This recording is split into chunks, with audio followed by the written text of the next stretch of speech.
issued severe thunderstorm watch number 168, effective until 11 p.m.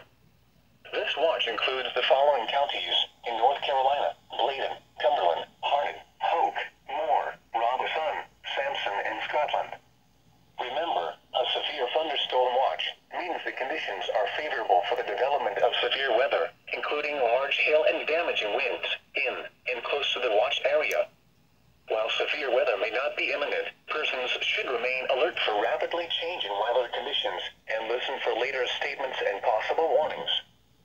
Stay tuned to NOAA weather radio, commercial radio and television outlets, or internet sources for the latest severe weather information.